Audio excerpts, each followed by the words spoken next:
pleasure of catching up with legendary Coach Howard Schnellenberger. Coach Schnellenberger, how you doing this afternoon? Well, I'm doing fine. You caught me right here at the end of the day, in recruiting week, and I'm going to be going home here for a little while, and then I'll be getting out into a home.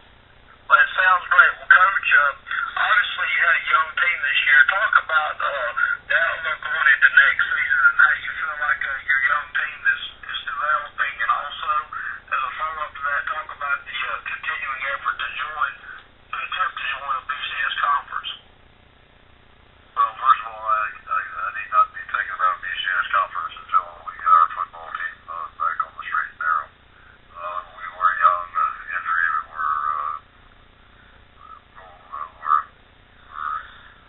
I had way too many injuries for us to be able to maintain any progress during the course of the latter part of the season.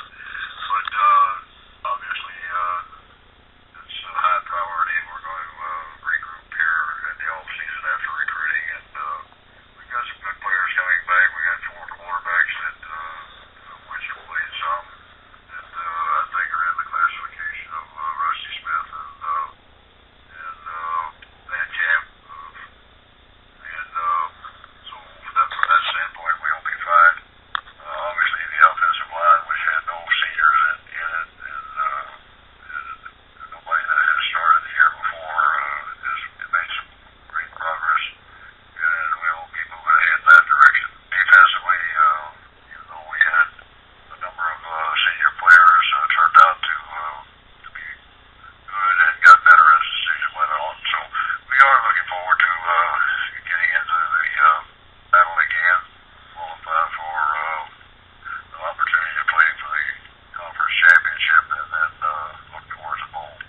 Well, Coach, when I came down to visit this past May and everything, we talked about the state of the program, number 1, Rusty Smith, number 2, so we've hit 2 of those subjects already in this interview.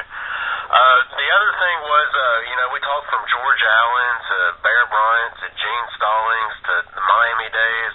Let's get back to the Miami days. What do you think is going to happen with that coaching search down there in Miami? I don't know. I've been talking with my friends down there, and they've got some great candidates for the job.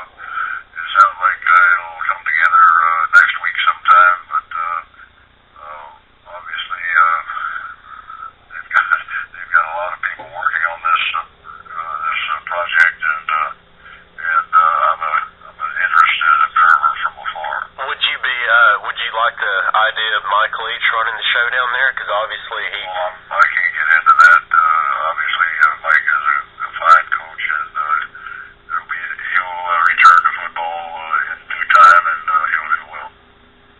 Well, it should be interesting to see where the coaching search goes. I know Miami deserves a top-tier coach to get that program back where it needs to be.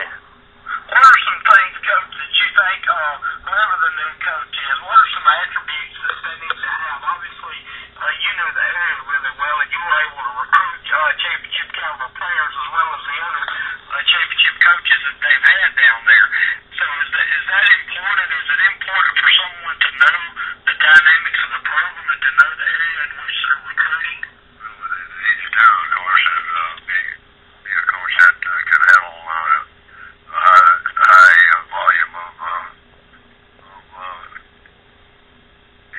experience. And they need a coach that has a lot of experience handling a team like the University of Miami at the highest level. Whether he has a personal knowledge of the recruiting areas in South Florida. There are so many assistant football coaches that have been working in South Florida and the state of Florida for all these years. They can make that all come together very quickly. Well, we saw Urban Meyer. A lot of progress has been made during the last 3 years. This football team is a much better football team than it was 3 years ago. And they're going to bring in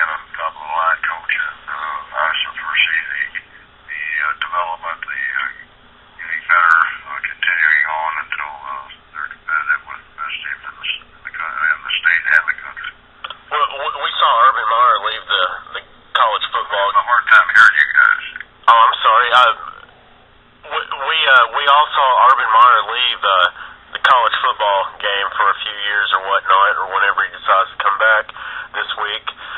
Compare the Miami job to the Florida job. What do you think's different about it